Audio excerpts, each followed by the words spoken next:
Hello, my name is Ralph Werner, and I've been an art instructor for 14 years. And in this presentation, I'm going to show you what you need for a successful career in the arts and why you don't have to be the poor, starving artist. Come on, let me show you. First, I want to talk a little bit about my background. I worked 20 years as a graphic artist before I got into teaching. I worked for Trader Publishing, Cox Enterprises. All of it was changing hands from one company to another. So I did 20 years as that in the professional industry. And then when I got into teaching, I've done a variety of different teaching jobs. One's an art instructor for Dablo Valley College's College for Kids program. That's where I teach cartooning for young kids, also color theory and some Photoshop. I worked as an art instructor for Mentoring Academy High School in Oakland. And then I was an art teacher for Hillsdale High School in San Mateo for a year. And then also I worked as a science tech instructor for the Tech Interactive in downtown San Jose. My education background, I have an AA degree from Dablo Valley College. I later went on to get a bachelor's in science in graphic design and illustration from San Jose State University, and then recently getting the 30-day substitute teaching credential and the CTE teaching credential. What is CTE? We're going to cover that in just a few minutes here. In terms of the students I have taught, the student demographics, I've taught kindergartners, elementary school, middle school, high school, even adult. And then sometimes I have students that need additional guidance. They're not necessarily special needs, or at least that's not how I see them. Maybe they went through or are going through some things in their life, like loss of a parent, or maybe even Asperger's. So I've worked with students like that needed some extra help getting through high school and middle school. I want to talk about my approach to teaching. I have certain axioms I like to use, or how I view teaching art. Let's talk about talent. A lot of times people think talent is just this mysterious thing you're born with. I don't believe that. I think most of what we consider talent in the arts is just hard work. You're putting in the time and developing your skills just like any other profession. And really, there probably is some little bit of natural ability, maybe how much you're processing the information.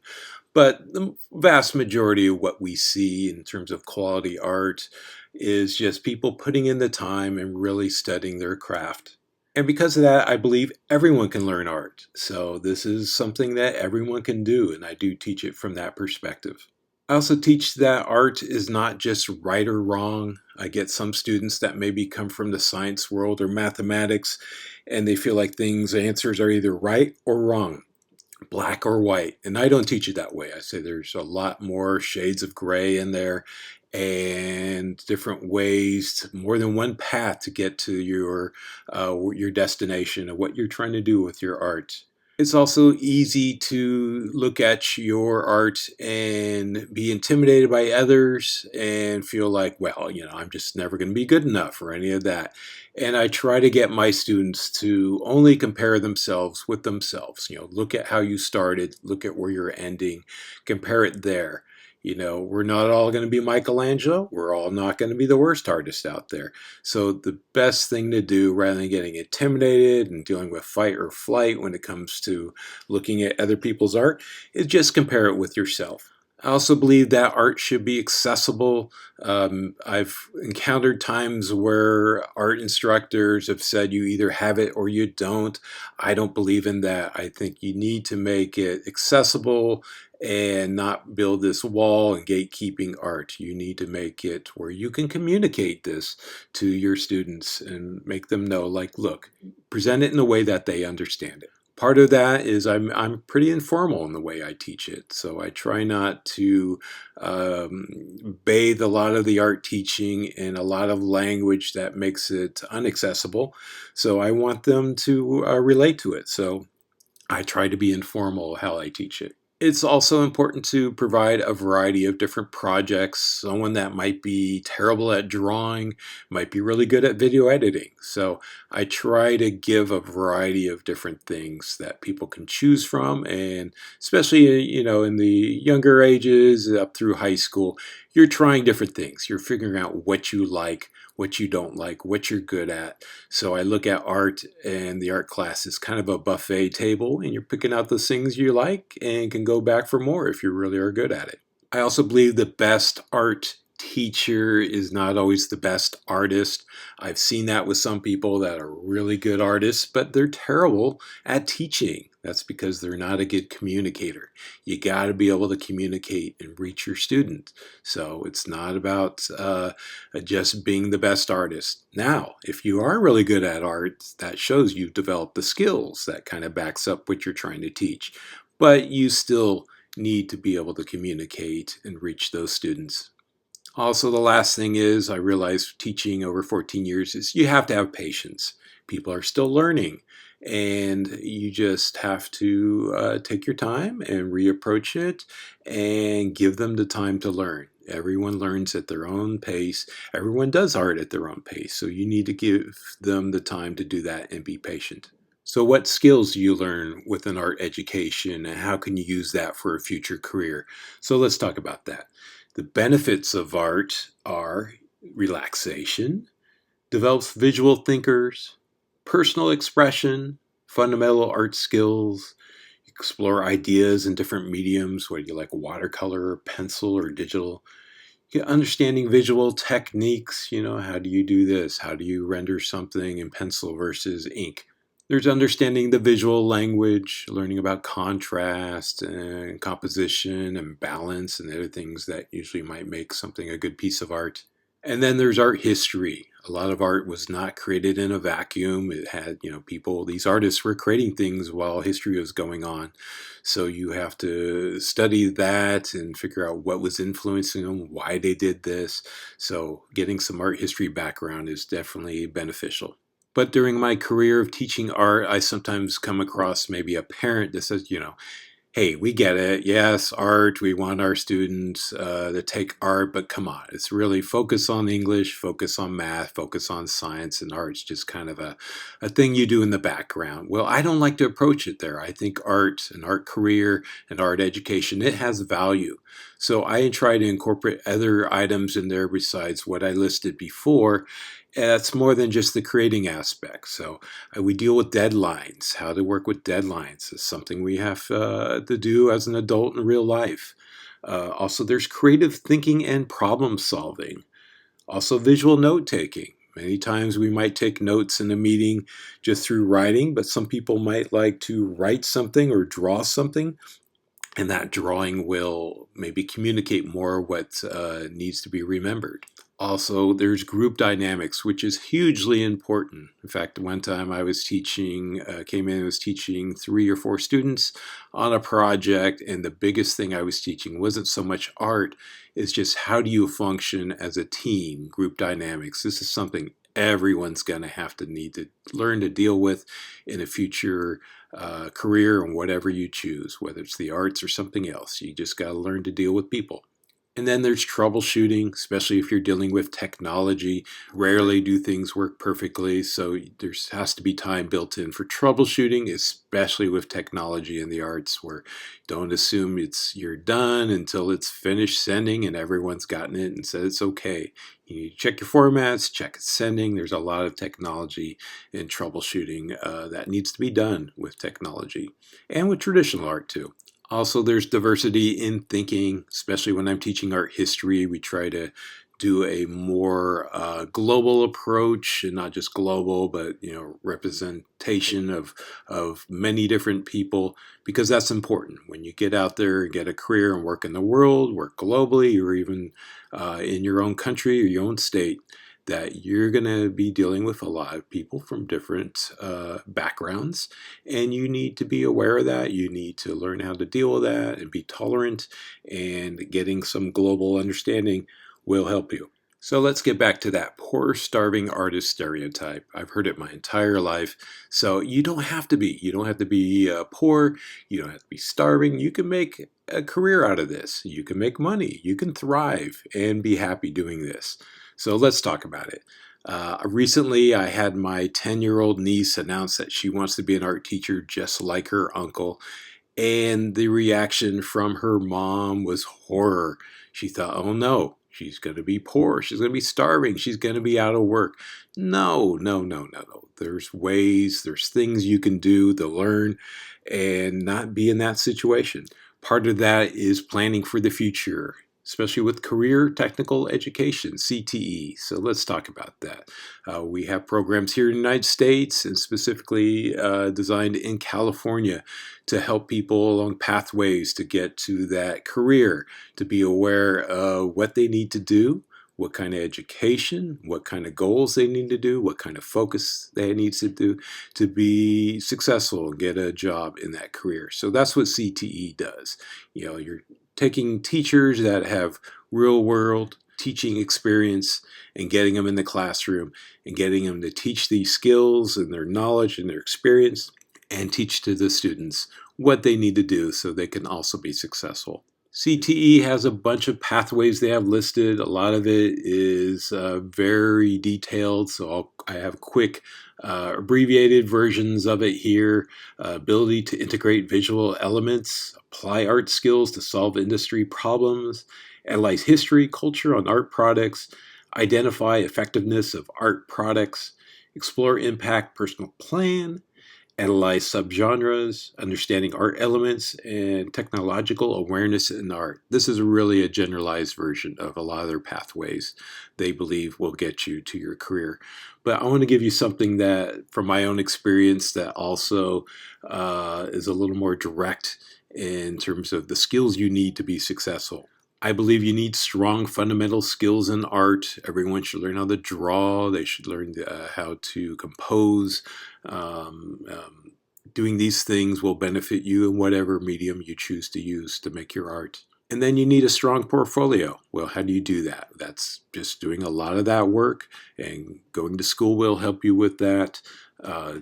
Developing a strong portfolio, that's the first thing people see. With a standard job anywhere else in a resume, they may have a list of what you've did, but they don't know like what kind of quality that work is. Well, when you show your portfolio, you're showing the quality of work you do. It also shows the discipline you put in. You want to have discipline, not just on what you show in your portfolio, but as you're doing your daily job and doing this, you want to make sure that you have the discipline to get it done, not procrastinate. You need to make sure you are serious with what you're doing. And that discipline will help you with deadlines. This is something that many artists deal with, but you need to make sure you hit your deadlines, because if you don't, you won't get another job for whoever you're working for.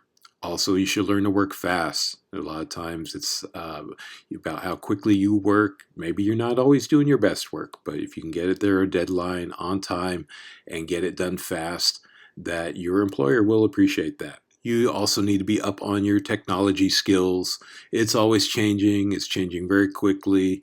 Even when I was in college, I saw constantly changing in just the few years I was there. But you need to be on top of what there is there, because that will benefit how you're doing your art, how you're turning it in to your employer, and maybe perhaps how you're creating your own art. So you need to use the latest technology and not something that was popular 20 years ago.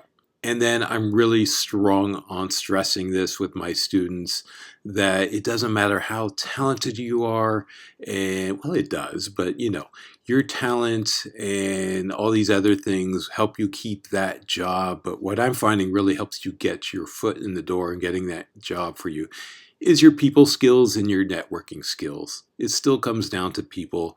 It still comes down to, yes, who you know, what opportunities. If someone's looking at a list of 10 potential workers, and then someone says, well, hey, I worked with that person, that's going to probably put you at the front of the line. And they're going to say, well, hey, what kind of worker are they? And they say, well, yeah, they're good, they're solid, you can trust them. That's going to give you an advantage. So building your network, doing your people skills, because if people don't like to work with you, if you're rude and nasty, no, you're not going to keep a job.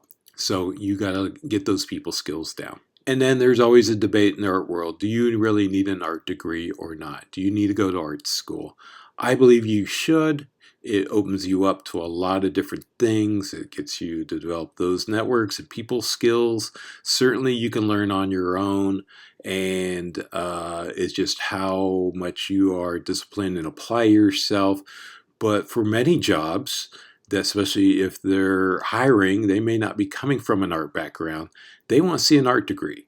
So it's not so much always the portfolio, which helps, but really they want to know, all right, does this person have a degree? And that will help you get the job and get probably better pay too. And finally, I feel like with artists today, they need entrepreneurial skills. Whether you're in the United States or California or here where I'm at in the Bay Area, Silicon Valley, it's a huge thing to have. It's very much about your creativity with your education, but also entrepreneurialism. What's going to be the industry tomorrow? What's going to be needed tomorrow? That's depending on those that are forward thinking, that are looking at the skills and the technology that's needed to create this art tomorrow. So getting out there and being your own person, trying different things, working those entrepreneurial skills and being your own boss as a freelancer, that is hugely important. So let's look at some possible careers in art. This is for the arts, media, and entertainment category. And let's look at digital animator. So their job description is creates images that move for entertainment, media, and education.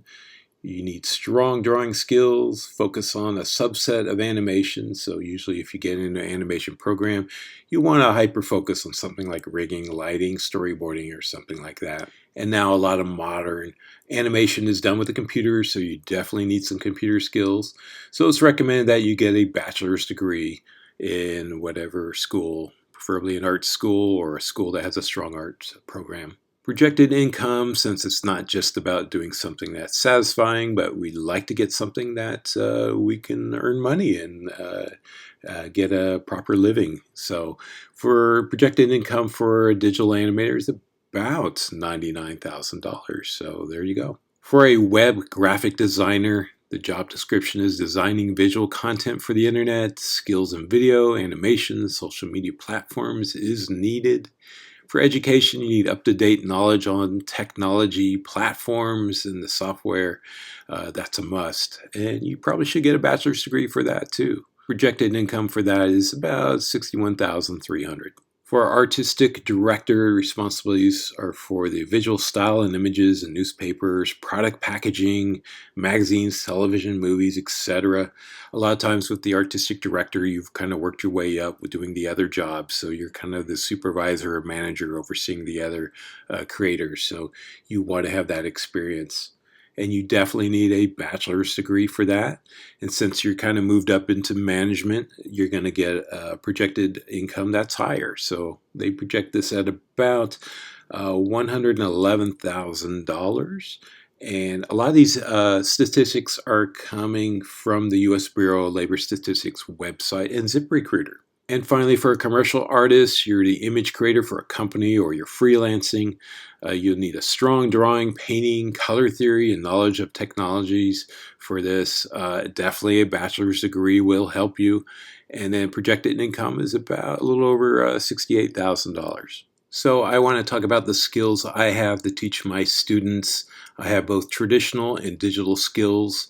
During my 20-year career as a graphic artist, we started in a traditional format and then slowly moved into working in a digital format. So I've seen that transition. So I know how things were done before versus what was doing things on a more modern format. So definitely there's lots of advantages to learning some digital skills here. So the programs I teach are Adobe Photoshop. I've had about 30 years experience in that. Adobe Illustrator, Adobe InDesign, which is for making publications, iMovie on the Mac, and certainly Premiere, and some of these other programs benefit from those as well. Keynote's one that comes with your Mac as well. Those are good for doing slides along with PowerPoint. And SketchUp.